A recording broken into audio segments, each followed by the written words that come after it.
ਸਤਿ ਸ੍ਰੀ ਅਕਾਲ। ਆਓ ਅੱਜ ਫਿਰ ਵਿਚਾਰ ਕਰੀਏ ਮਾਨਸਿਕ ਸਵਾਸਥ ਦੇ ਉੱਪਰ। ਤਾਂ ਵਿਚਾਰ ਕੀਤਾ ਕਿ ਮਾਨਸਿਕ ਸਿਹਤ ਬਹੁਤ ਅੱਛੀ ਹੋਣੀ ਚਾਹੀਦੀ ਹੈ, ਔਰ ਮਾਨਸਿਕ ਸਿਹਤ ਜਿਹੜੀ ਹੈ ਉਹ ਸਾਡੀ ਦੂਜੀਆਂ ਸਿਹਤ ਨਾਲ ਜੁੜੀ ਹੋਈ ਹੈ। ਤਾਂ ਅੱਜ ਆਪਾਂ 3 ਚੀਜ਼ਾਂ ਉੱਪਰ ਵਿਚਾਰ ਕੀਤਾ। ਇੱਕ ਡਾਇਬਟੀਜ਼ ਦੇ ਉੱਤੇ, ਤੇ ਉਸ ਦੇ ਨਾਲ ਮੈਂਟਲ ਹੈਲਥ ਦੇ ਉੱਤੇ, ਔਰ ਤੀਸਰਾ ਅੱਜ ਵਿਚਾਰ ਕਰਦੇ ਹਾਂ ਮੈਡੀਟੇਸ਼ਨ ਦੇ ਉੱਤੇ। ਕੁਝ ਗੱਲਾਂ ਤਾਂ ਮੈਡੀਟੇਸ਼ਨ ਦੇ ਵਿੱਚ ਪਹਿਲਾਂ ਆ ਚੁੱਕੀਆਂ। ਵਾਤਾਵਰਣ ਦੇ ਅਨੁਸਾਰ ਨੈਗੇਟਿਵ ਵਿਚਾਰ ਅੱਜ ਕੱਲ੍ਹ ਇੱਕ ਕੁਦਰਤੀ ਤੌਰ ਦੇ ਉੱਤੇ ਪੈਦਾ ਹੋ ਰਹੇ। ਪਰਿਵਾਰਾਂ ਦੇ ਵਿੱਚ ਤਣਾਅ ਆਪਸ ਵਿੱਚ ਹੀ ਵੱਧ ਰਿਹਾ, ਜਿਸ ਦੀ ਸਮਝ ਸਾਡੇ ਪਾਸ ਬਹੁਤ ਘੱਟ ਹੈ। ਅਗਰ ਸਾਡੇ ਜੀਵਨ ਦੇ ਵਿੱਚ, ਕਿਉਂਕਿ ਜੀਵਨ ਦਾ ਅਰਥ ਇਹ ਨਹੀਂ ਹੈ ਕਿ ਆਪਾਂ 1 ਘੰਟਾ ਅੱਧਾ ਘੰਟਾ ਮੈਡੀਟੇਸ਼ਨ ਕਰ ਲਿਆ ਤਾਂ ਸ਼ਾਂਤੀ ਹੋ ਗਈ। ਕੁਛ ਦੇਰ ਵਾਸਤੇ ਸ਼ਾਂਤੀ ਲੈ ਕੇ ਆਉਣੀ ਦੂਸਰੀ ਗੱਲ। ਉਸ ਦੇ ਨਾਲ ਸਾਨੂੰ ਆਰਾਮ ਮਹਿਸੂਸ ਹੁੰਦਾ ਹੈ। ਡਾਈਜੈਸਟਿਵ ਸਿਸਟਮ ਦੇ ਵਿੱਚ ਸਕਾਰਾਤਮਕ ਪਰਿਵਰਤਨ ਹੁੰਦੇ ਹਨ। ਹਰ ਇੱਕ ਸਿਸਟਮ ਦੇ ਵਿੱਚ ਹਾਰਮੋਨੀ ਹੁੰਦੀ ਹੈ। ਜਿਸ ਤਰ੍ਹਾਂ ਕਿ ਇਹ ਲਈਏ ਕਿ ਮੈਂਟਲ ਹੈਲਥ ਦੇ ਨਾਲ ਕਨੈਕਸ਼ਨ ਜੋ ਮੈਡੀਟੇਸ਼ਨ ਦਾ ਹੈ, ਪਰ ਮੈਡੀਟੇਸ਼ਨ ਦੇ ਨਾਲ ਹਾਰਟ ਦਾ ਵੀ ਕਨੈਕਸ਼ਨ ਹੈ, ਔਰ ਡਾਇਬਟੀਜ਼ ਦਾ ਕਨੈਕਸ਼ਨ ਵੀ ਹਾਰਟ ਦੇ ਨਾਲ ਹੈ। ਇਹ ਸਾਰੀਆਂ ਚੀਜ਼ਾਂ ਨੂੰ ਆਪਾਂ ਨੂੰ ਸੋਚਣਾ ਪਏਗਾ ਕਿ ਸਾਰੀਆਂ ਚੀਜ਼ਾਂ ਨੂੰ ਆਪਾਂ ਕਿਸ ਪ੍ਰਕਾਰ ਇੱਕ ਹਾਰਮੋਨੀ ਵਿੱਚ ਲੈ ਕੇ ਆਈਏ, ਤਾਂ ਕਿ ਆਪਾਂ ਨਾ ਸੰਪੂਰਨ ਸਵਾਸਥ, ਜਿਹਨੂੰ ਹੋਲਿਸਟਿਕ ਹੈਲਥ ਕਿਹਾ ਜਾਂਦਾ ਹੈ, ਜਿਹੜੀ ਚਾਰੋਂ ਪ੍ਰਕਾਰ ਦੀ ਸਿਹਤ ਹੈ, ਉਹ ਅੱਛੀ ਹੋ ਜਾਵੇ। ਜੋ ਮੈਡੀਟੇਸ਼ਨ ਆਪਣੇ ਜੀਵਨ ਨੂੰ ਪਰਿਵਰਤਨ ਕਰੇ ਔਰ ਜੀਵਨ ਦੀ ਲਾਈਫ ਸਟਾਈਲ ਨੂੰ ਪਰਿਵਰਤਨ ਕਰੇ, ਸਕਾਰਾਤਮਕ ਜੀਵਨ ਸ਼ੈਲੀ ਬਣ ਜਾਵੇ, ਉਹ ਮੈਡੀਟੇਸ਼ਨ ਸਾਨੂੰ ਕਰਨਾ ਚਾਹੀਦਾ ਹੈ। ਸਾਡੀ ਜਿਹੜੀ ਕੌਨਸ਼ੀਅਸ ਹੈ, ਚੇਤਨਾ ਹੈ, ਉਸ ਦੇ ਉੱਤੇ ਆਪਾਂ ਪਹਿਲਾਂ ਵਿਚਾਰ ਕਰ ਚੁੱਕੇ ਹਾਂ ਕਿ ਮਨ, ਚੇਤਨ ਮਨ ਬਾਹਰ ਤੋਂ ਪ੍ਰਭਾਵਿਤ ਹੁੰਦਾ ਹੈ। ਬਾਹਰਲੇ ਵਿਚਾਰ ਉਹਦੇ ਉੱਤੇ ਬਹੁਤ ਜਲਦੀ ਅਸਰ ਕਰਦੇ। ਅੱਜ ਦੇ ਟਾਈਮ ਵਿੱਚ ਅਸੀਂ ਦੇਖਿਆ ਹੈ ਕਿ ਬੱਚਿਆਂ ਤੋਂ ਲੈ ਕੇ ਯੁਵਾ ਸ਼ਕਤੀ ਸਮਾਰਟਫੋਨ ਦਾ ਪ੍ਰਯੋਗ ਜ਼ਿਆਦਾ ਕਰ ਰਹੀ ਹੈ, ਜਿਸ ਦੇ ਨਾਲ ਉਹਨਾਂ ਦੇ ਜਿਹੜੇ ਵਿਚਾਰ ਹੈ, ਉਹਨਾਂ ਦੇ ਨਾਲ ਉਹਨਾਂ ਦੇ ਇਮੋਸ਼ਨਸ ਬਣ ਜਾਂਦੇ ਹਨ। ਉਹਦੇ ਵਿੱਚੋਂ ਵਿਚਾਰ ਤਰੰਗਾਂ ਨਿਕਲਦੀਆਂ ਹਨ, ਤੇ ਉਹ ਇੱਕ ਐਟੀਟਿਊਡ ਬਣ ਜਾਂਦਾ ਹੈ, ਜਿਸ ਨੂੰ ਆਪਾਂ ਪੰਜਾਬੀ ਵਿੱਚ ਵਿਰਤੀ ਕਹਿੰਦੇ ਹਾਂ। ਦੂਜੇ ਸ਼ਬਦਾਂ ਵਿੱਚ ਆਪਨੂੰ ਆਦਤ ਕਹਿੰਦੇ ਹਾਂ। ਕਈ ਵਾਰੀ ਆਪਾਂ ਕਹਿ ਵੀ ਦਿੰਦੇ ਹਾਂ ਕਿ ਮੇਰੀ ਆਦਤ ਹੈ। ਫਿਰ ਆਪਾਂ ਆਦਤ ਨੂੰ ਪਰਿਵਰਤਨ ਕਿੱਦਾਂ ਕਰੀਏ?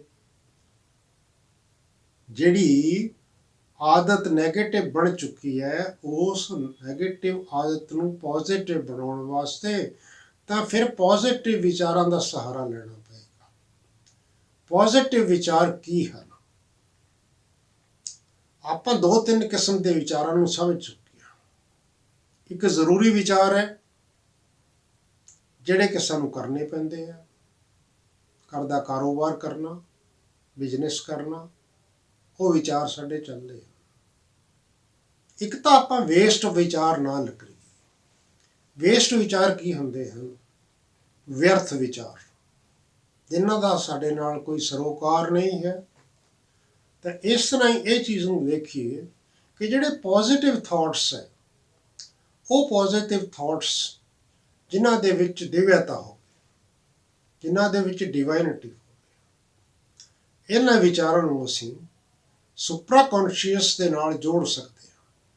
ਸੁਪਰਾ ਕੌਨਸ਼ੀਅਸ ਵਿਚਾਰ ਜਿਹੜੇ ਹਨ, ਇੱਕ ਤਾਂ ਕੌਨਸ਼ੀਅਸ ਹੈ, ਸਬਕੌਨਸ਼ੀਅਸ ਹੈ, ਅਨਕੌਨਸ਼ੀਅਸ ਹੈ, ਤੇ ਇੱਕ ਸੁਪਰਾ ਕੌਨਸ਼ੀਅਸ ਜਿਹੜੀ ਹੈ ਉਹਨਾਂ ਦੇ ਨਾਲ ਜਿਹੜੀ ਸੁਪਰਾ ਕੌਨਸ਼ੀਅਸ ਜਾਗਰਿਤ ਹੋ ਜਾਂਦੀ ਹੈ। ਆਪਾਂ ਕੋਸ਼ਿਸ਼ ਕਰੀਏ ਕਿ ਆਪਣੀ ਜਿਹੜੀ ਆਂਤਰਿਕ ਜਿਹੜੀ ਸਬਕੌਨਸ਼ੀਅਸ ਹੈ, ਸੁਪਰਾ ਕੌਨਸ਼ੀਅਸ ਹੈ, ਇਹਨੂੰ ਜਗਾ ਦੇਈਏ। ਅਗਰ ਇਸ ਦਾ ਅਭਿਆਸ ਕਰੀਏ, ਇਹਦੀ ਮੈਡੀਟੇਸ਼ਨ ਪ੍ਰੈਕਟਿਸ ਕਰੀਏ, ਔਰ ਸ਼ਾਮ ਨੂੰ 15-20 ਮਿੰਟ ਔਰ ਸਵੇਰੇ ਅੰਮ੍ਰਿਤ ਵੇਲੇ ਉੱਠ ਕੇ ਵਿਚਾਰ ਕਰੀਏ ਤਾਂ ਸਾਡਾ ਮਨ ਸ਼ਾਂਤ ਹੋ ਜਾਂਦਾ ਹੈ। ਅੰਮ੍ਰਿਤ ਵੇਲੇ ਦਾ ਕੀਤਾ ਹੋਇਆ ਵਿਚਾਰ, ਅੰਮ੍ਰਿਤ ਵੇਲੇ ਦੇ ਕੀਤਾ ਹੋਇਆ ਮੈਡੀਟੇਸ਼ਨ, ਜਿਸ ਨੂੰ ਕਿ ਯੋਗ ਹੀ ਕਿਹਾ ਜਾਂਦਾ ਹੈ। ਯੋਗ ਦੇ ਅਰਥ ਕੀ ਹਨ? ਯੋਗ ਦੇ ਅਰਥ ਹਨ ਜੋੜਨਾ। ਕਿਸ ਚੀਜ਼ ਨੂੰ ਜੋੜਨਾ ਹੈ? ਆਪਾਂ ਆਪਣੇ ਮਨ ਨੂੰ ਕਿਸੇ ਸ਼ਕਤੀ ਨਾਲ ਜੋੜਨਾ ਹੈ, ਜਿਸ ਦੇ ਅੰਦਰ ਸਾਡੇ ਅੰਦਰ ਸ਼ਕਤੀਆਂ ਆਉਣੀਆਂ ਸ਼ੁਰੂ ਹੋ ਜਾਂਦੀਆਂ। ਅੱਜ ਬੰਦੇ ਦੇ ਵਿੱਚ ਬਰਦਾਸ਼ਤ ਕਰਨ ਦੀ ਸ਼ਕਤੀ ਨਹੀਂ ਹੈ, ਟੋਲਰੈਂਸ ਪਾਵਰ ਘਟ ਗਈ ਹੈ, ਸਮਾਉਣ ਦੀ ਸ਼ਕਤੀ ਨਹੀਂ ਹੈ, ਇੱਕ ਦੂਜੇ ਨੂੰ ਸਹਿਯੋਗ ਦੇਣ ਦੀ ਸ਼ਕਤੀ ਨਹੀਂ ਹੈ,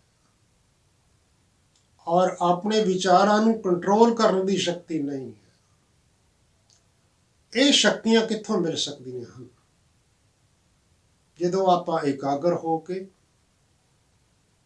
ਸਰਵ ਸ਼ਕਤੀਵਾਨ ਵਾਹਿਗੁਰੂ ਦੀ ਯਾਦ ਵਿੱਚ ਬੈਠਦੇ ਹਾਂ, ਕਿਉਂਕਿ ਆਪਣਾ ਉਹ ਪਰਮ ਪਿਤਾ ਹੈ, ਅਸੀਂ ਉਸਦੇ ਬੱਚੇ ਹਾਂ, ਤਾਂ ਬੱਚਿਆਂ ਨੂੰ ਵਰਸਾ ਮਿਲਣਾ ਹੀ ਹੈ। ਜਦੋਂ ਆਪਾਂ ਯਾਦ ਕਰਦੇ ਹਾਂ ਤਾਂ ਉਹ ਵੀ ਯਾਦ ਕਰਦਾ ਹੈ। ਤਾਂ ਇਸ ਤਰ੍ਹਾਂ ਹੀ ਜਿਹੜਾ ਇਹ ਮੈਡੀਟੇਸ਼ਨ ਹੈ, ਜਿਸ ਨੂੰ ਅਸੀਂ ਦੂਜੇ ਰੂਪ ਦੇ ਵਿੱਚ ਰਾਜ ਯੋਗਾ ਮੈਡੀਟੇਸ਼ਨ ਵੀ ਕਹਿੰਦੇ ਹਾਂ, ਮੈਂ ਇਸ ਦੀ ਪ੍ਰੈਕਟਿਸ ਕੀਤੀ ਤੇ ਮੇਰੇ ਜੀਵਨ ਦੇ ਵਿੱਚ ਪਰਿਵਰਤਨ ਬਹੁਤ ਵੱਡਾ ਆਇਆ, ਸਕਾਰਾਤਮਕ ਪਰਿਵਰਤਨ ਆਇਆ। ਜੋ ਨੈਗੇਟਿਵ ਵਿਚਾਰ ਆਉਂਦੇ ਸੀਗੇ ਉਹ ਵਿਚਾਰ ਉੱਡ ਗਏ, ਔਰ ਹੈਲਥ ਵੀ ਬਹੁਤ ਅੱਛੀ ਬਣਨ ਲੱਗੀ, ਔਰ ਪੋਜ਼ਿਟਿਵ ਹੈਲਥ ਬਣਨ ਲੱਗੀ। ਨੈਗੇਟਿਵ ਹੈਲਥ ਕੀ ਹੈ, ਪੋਜ਼ਿਟਿਵ ਹੈਲਥ ਕੀ ਹੈ? ਜਦੋਂ ਨੈਗੇਟਿਵ ਹੈਲਥ ਬਣਦੀ ਹੈ, ਅਸ਼ਾਂਤੀ ਹੋ ਜਾਂਦੀ ਹੈ, ਤਣਾਅ ਹੋ ਜਾਂਦਾ ਹੈ, ਟੈਨਸ਼ਨ ਹੋ ਜਾਂਦਾ ਹੈ। ਇੱਕ ਟੂਰ ਤੇ ਮੈਨੂੰ ਜਾਣਾ ਪਿਆ। ਮੈਂ ਕੋਈ 2000 ਬੱਚਿਆਂ ਦੇ ਕਾਲਜ ਦੇ ਵਿੱਚ ਲੈਕਚਰ ਦੇ ਰਿਹਾ ਸੀ। ਉਹ ਲੜਕੀਆਂ ਦਾ ਕਾਲਜ ਸੀ। ਉਸ ਦੇ ਵਿੱਚ ਅਸੀਂ ਤੰਬਾਕੂ ਤੇ ਸ਼ਰਾਬ ਦੇ ਉੱਤੇ ਲੈਕਚਰ ਦੇਣਾ ਸੀ। ਤਾਂ ਦੇਖਿਆ ਕੀ ਗਿਆ, ਉਹ ਜਦੋਂ ਲੈਕਚਰ ਪੂਰਾ ਹੋਇਆ ਕਿ ਤੰਬਾਕੂ ਦੇ ਕਿੱਡੇ ਵੱਡੇ ਵੱਡੇ ਨੁਕਸਾਨ ਹਨ, ਕਿਸ ਤਰ੍ਹਾਂ ਉਹ ਸਰੀਰ ਦੇ ਵਿੱਚ ਅਸਰ ਕਰਦਾ ਹੈ, ਕਿਸ ਤਰ੍ਹਾਂ ਉਹ ਸਾਡੇ ਜੀਵਨ ਦੀ ਵੈਲਿਊ ਨੂੰ ਘਟਾ ਦਿੰਦਾ ਹੈ, ਆਯੂ ਨੂੰ ਘਟਾ ਦਿੰਦਾ ਹੈ, ਤਾਂ ਉਸ ਦੇ ਨਾਲ ਵੱਡੇ ਤੋਂ ਵੱਡੇ ਬਿਮਾਰੀਆਂ ਪੈਦਾ ਹੋ ਜਾਂਦੀਆਂ ਹਨ। ਕੈਂਸਰ ਜੈਸੀ ਭਿਆਨਕ ਬਿਮਾਰੀ, ਫੇਫੜੇ ਦੀ ਬਿਮਾਰੀ, ਔਰ ਮੁੱਖ ਦਾ ਕੈਂਸਰ, ਔਰ ਦੂਸਰੀ ਇੱਕ ਸਭ ਤੋਂ ਵੱਡੀ ਚੀਜ਼ ਤੰਬਾਕੂ ਦੇ ਨਾਲ ਅਸੀਂ ਜਿਹੜੇ ਮੂੰਹ ਦੀ ਹਰਕਤ ਹੈ ਉੱਪਰ ਨੀਚੇ ਕਰਨ ਦੀ, ਖਾਣਾ ਖਾਣ ਦੀ, ਉਹ ਬਹੁਤ ਘਟ ਜਾਂਦੀ ਹੈ। ਇੱਕ ਟਾਈਮ ਇਸ ਤਰ੍ਹਾਂ ਦਾ ਆ ਜਾਂਦਾ ਹੈ ਕਿ ਸਾਨੂੰ ਸਟਰਾ ਦੇ ਨਾਲ, ਪਾਈਪ ਦੇ ਨਾਲ ਖਾਣਾ ਲੈਣਾ ਪੈਂਦਾ ਹੈ। ਤਾਂ ਲੈਕਚਰ ਪੂਰਾ ਹੋਇਆ ਤਾਂ 2-3 ਬੱਚੀਆਂ ਮੇਰੇ ਪਿੱਛੇ ਆਈਆਂ, ਤਾਂ ਉਹਨਾਂ ਨੇ ਕਿਹਾ, ਡਾਕਟਰ ਜੀ ਇੱਕ ਪ੍ਰੋਬਲਮ ਹੈ। ਮੈਂ ਕਿਹਾ ਦੱਸੋ ਬੇਟੇ ਕੀ ਪ੍ਰੋਬਲਮ ਹੈ? ਉਹਨੇ ਕਿਹਾ ਕਿ ਸਾਡੇ ਜਿਹੜੇ ਪਿਤਾ ਜੀ ਆ ਉਹ ਬਹੁਤ ਜ਼ਿਆਦਾ ਚੇਨ ਸਮੋਕਰ ਹੈਗੇ, ਲਗਾਤਾਰ ਉਹ ਸਮੋਕ ਕਰਦੇ ਰਹਿੰਦੇ ਆ। ਸਾਨੂੰ ਚਿੰਤਾ ਹੋਈ ਅੱਜ ਦੀਆਂ ਗੱਲਾਂ ਸੁਣ ਕੇ ਕਿ ਹਮੇਸ਼ਾ ਹੀ ਇੱਕ ਪਰਿਵਾਰ ਦੇ ਵਿੱਚ ਇੱਕ ਮੈਂਬਰ ਨੂੰ ਅਗਰ ਕੋਈ ਪ੍ਰੋਬਲਮ ਆਉਂਦੀ ਹੈ ਤਾਂ ਬੱਚਿਆਂ ਨੂੰ ਵੀ ਪ੍ਰੋਬਲਮ ਆ ਜਾਂਦੀ ਹੈ। ਤਾਂ ਮੈਂ ਉਹਨਾਂ ਨੂੰ ਇਹ ਕਿਹਾ, ਮੈਂ ਕਿਹਾ ਇੱਕ ਚੀਜ਼ ਹੈ ਕਿ ਇੱਕ ਸਧਾਰਨ ਜੀ ਗੱਲ ਹੈ ਕਿ ਤੁਸੀਂ ਆਪਣੇ ਜਨਮ ਦਿਨ ਦੇ ਉੱਤੇ ਪਿਤਾ ਜੀ ਤੋਂ ਇੱਕ ਵਾਰ ਵਚਨ ਲੈ ਲਓ, ਉਹਨਾਂ ਨੂੰ ਕਹੋ ਕਿ ਮੈਨੂੰ ਇੱਕ ਸੁਗਾਤ ਦੇ ਦਿਓ, ਉਹ ਕਹਿਣਗੇ ਜੋ ਮੰਗੋ। ਮੈਂ ਕਿਹਾ ਬੱਚਿਆਂ ਨਾਲ ਪਿਆਰ ਹੁੰਦਾ ਹੈ ਤਾਂ ਤੁਸੀਂ ਉਹਨਾਂ ਤੋਂ ਸਿਗਰਟ ਦਾ ਸੌਗਾਤ ਮੰਗ ਲਓ ਕਿ ਅੱਜ ਤੋਂ ਲੈ ਕੇ ਤੁਸੀਂ ਸਾਨੂੰ ਸਿਗਰਟ ਹੀ ਸੌਗਾਤ ਦੇ ਦਿਓ ਵੀ ਅੱਜ ਤੋਂ ਤੰਬਾਕੂ ਬੰਦ ਕਰ ਦਿਓ। ਮੈਂ ਕਿਹਾ ਬੱਚਿਆਂ ਦੀ ਗੱਲ ਮੰਨ ਲੈਂਦੇ ਹਨ। ਤਾਂ ਇਸ ਤਰ੍ਹਾਂ ਹੀ ਅਸੀਂ ਕਈ ਗੱਲਾਂ ਜਿਹੜੀਆਂ ਹੈਗੀਆਂ ਜੀਵਨ ਦੇ ਵਿੱਚ ਆਪਣੇ ਆਪ ਨੂੰ ਚੇਂਜ ਕਰਦੇ ਜਾਈਏ, ਔਰ ਮੈਡੀਟੇਸ਼ਨ ਦਾ ਅਭਿਆਸ ਇੱਕ ਦਿਨ ਨਾ ਕਰੀਏ। ਕਦੇ ਵੀ ਆਪਾਂ ਦੇਖਦੇ ਹਾਂ ਕਿ ਮੈਡੀਟੇਸ਼ਨ ਜਦੋਂ ਅਸੀਂ ਕਰਨ ਬੈਠਦੇ ਹਾਂ, ਅੱਛੇ ਅਧਿਕਾਰੀ ਵੀ ਕਈ ਵਾਰੀ ਉਹਨਾਂ ਨਾਲ ਬੈਠਣਾ ਹੁੰਦਾ ਹੈ, ਉਹ ਕਹਿੰਦੇ ਜਦੋਂ ਅਸੀਂ ਮੈਡੀਟੇਸ਼ਨ ਕਰਦੇ ਹਾਂ ਤਾਂ ਸਾਡਾ ਮਨ ਜਿਹੜਾ ਹੈ ਉਹ ਇੱਧਰ ਉੱਧਰ ਭਟਕ ਜਾਂਦਾ ਹੈ, ਮਨ ਇਕਾਗਰ ਨਹੀਂ ਹੁੰਦਾ ਹੈ, ਅੰਤਰਮੁਖੀ ਨਹੀਂ ਬਣ ਸਕਦੇ। ਤਾਂ ਉਸ ਦੇ ਟਾਈਮ ਸਾਨੂੰ ਇੱਕ ਪ੍ਰੋਬਲਮ ਆਉਂਦੀ ਹੈ। ਮੈਂ ਕਿਹਾ ਕਾਰਨ ਇਹ ਹੈ ਕਿ ਆਪਾਂ ਸਦੀਆਂ ਤੋਂ ਲੈ ਕੇ ਜਨਮਾਂ ਤੋਂ ਲੈ ਕਰਕੇ ਆਪਾਂ ਬਾਡੀ ਕੌਨਸ਼ੀਅਸ, ਆਪਾਂ ਦੇਹ ਬਾਰੇ ਸੋਚਦੇ ਹਾਂ, ਜਿਹੜੇ ਦੈਹਿਕ ਸੰਬੰਧ ਹਨ ਉਹਨਾਂ ਬਾਰੇ ਸੋਚਦੇ ਹਾਂ। ਕਿਉਂਕਿ ਜਿਹੜੀ ਸਾਨੂੰ ਅੱਜ ਸਕੂਲਾਂ ਤੇ ਕਾਲਜਾਂ ਦੇ ਵਿੱਚ ਐਜੂਕੇਸ਼ਨ ਦਿੱਤੀ ਜਾਂਦੀ ਹੈ, ਉਸ ਦੇ ਵਿੱਚ ਕੋਈ ਵੀ ਮੋਰਲ ਦਾ ਟੀਚਰ ਨਹੀਂ ਹੈ, ਕੋਈ ਸਿੱਖਿਅਕ ਨਹੀਂ ਹੈ, ਔਰ ਕੋਈ ਵੀ ਅਧਿਆਤਮਿਕ ਸਿੱਖਿਆ ਨਹੀਂ ਦਿੱਤੀ ਜਾਂਦੀ ਹੈ। ਉਹਨੂੰ ਧਰਮ ਨਿਰਪੇਕਸ਼ ਕਹਿ ਕੇ ਮੰਨਿਆ ਜਾਂਦਾ ਹੈ। ਪਰ ਇੱਕ ਚੀਜ਼ ਹੈ ਕਿ ਧਰਮ ਇੱਕ ਚੀਜ਼ ਹੈ, ਮਗਰ ਅਧਿਆਤਮਿਕਤਾ ਇੱਕ ਸਾਂਝੀ ਵਾਰਤਾ ਹੈ। ਜਿਸ ਤਰ੍ਹਾਂ ਅਸੀਂ ਗੁਰਬਾਣੀ ਦੇ ਵਿੱਚ ਵੀ ਕਹਿੰਦੇ ਹਾਂ, ਸਰਵ ਸਾਂਝੀ ਗੁਰਬਾਣੀ ਹੈ। ਤਾਂ ਕਹਿਣ ਦੇ ਮਤਲਬ ਇਹ ਹੈ ਕਿ ਜਿਹੜੀ ਚੀਜ਼ ਆਪਾਂ ਸਭ ਨੂੰ ਹੀ ਚਾਹੀਦੀ ਹੈ, ਆਪਾਂ ਸਭ ਨੂੰ ਆਤਮਾ ਸ਼ਕਤੀਸ਼ਾਲੀ ਚਾਹੀਦੀ ਹੈ, ਔਰ ਸਾਨੂੰ ਮਨੋਬਲ ਉੱਚਾ ਚਾਹੀਦਾ ਹੈ, ਸਾਨੂੰ ਪਿਆਰ ਦੇਣ ਦੀ ਸ਼ਕਤੀ ਚਾਹੀਦੀ ਹੈ। ਪਰ ਅਸੀਂ ਲੈਣ ਦੀ ਸ਼ਕਤੀ ਜ਼ਿਆਦਾ ਰੱਖਦੇ ਹਾਂ, ਪਰ ਦੇਣ ਦੀ ਸ਼ਕਤੀ ਘੱਟ ਰੱਖਦੇ ਹਾਂ।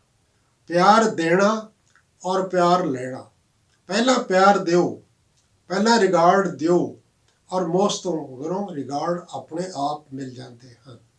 ਤਾਂ ਇਹਨਾਂ ਚੀਜ਼ਾਂ ਨੂੰ ਸਾਹਮਣੇ ਰੱਖਦੇ ਹੋਏ ਜੇ ਅਸੀਂ ਪਹਿਲ ਕਰਾਂਗੇ ਤਾਂ ਦੁਨੀਆ ਦੇ ਵਿੱਚ ਪਰਿਵਰਤਨ ਹੋਣਾ ਸ਼ੁਰੂ ਹੋ ਜਾਏਗਾ। ਪਹਿਲਾਂ ਇੱਕ ਯੂਨਿਟ ਅਗਲੇ ਲੈਸਨ ਦੇ ਵਿੱਚ ਸਮਾਜਿਕ ਸਵਾਸਥ ਦੇ ਉੱਤੇ ਕੁਝ ਵਿਚਾਰ ਕਰਾਂਗੇ ਕਿ ਸਮਾਜ ਇੱਕ ਅੱਛਾ ਸਮਾਜ ਬਣ ਜਾਏ, ਵੈਲਿਊ ਬੇਸਡ ਸਮਾਜ ਬਣ ਜਾਏ, ਮੁੱਲਿਆਂ ਵਾਲਾ ਸਮਾਜ ਬਣ ਜਾਏ। ਤਾਂ ਕਹਿਣ ਦਾ ਮਤਲਬ ਇਹ ਹੈ ਕਿ ਇੱਕ ਪਰਿਵਾਰ ਤੋਂ ਇਹ ਸ਼ੁਰੂ ਹੁੰਦਾ ਹੈ ਔਰ ਪੂਰਾ ਸਮਾਜ ਉਸ ਦੇ ਨਾਲ ਜੁੜ ਜਾਂਦਾ ਹੈ। ਜਦੋਂ ਪਰਿਵਾਰ ਦੇ ਵਿੱਚ ਹਾਰਮੋਨੀ ਆਈ, ਇਕਾਗਰਤਾ ਆਈ, ਸੰਤੁਲਨ ਆਇਆ, ਤਾਂ ਹੌਲੀ ਹੌਲੀ ਉਹ ਵਾਈਬ੍ਰੇਸ਼ਨ ਸਾਡੀ ਸੰਸਾਰ ਵਿੱਚ ਚਲੀ ਜਾਂਦੀ ਹੈ। ਤਾਂ ਹਰ ਇੱਕ ਵਿਅਕਤੀ ਦਾ ਇਹ ਰੋਲ ਮਾਡਲ ਹੈ ਕਿ ਉਹ ਪਹਿਲਾਂ ਰੋਲ ਮਾਡਲ ਬਣੇ ਔਰ ਦੂਸਰਿਆਂ ਨੂੰ ਸਿੱਖਿਆ ਦੇਣ ਦੇ ਲਾਇਕ ਬਣੇ। ਸਤਿ ਸ੍ਰੀ ਅਕਾਲ।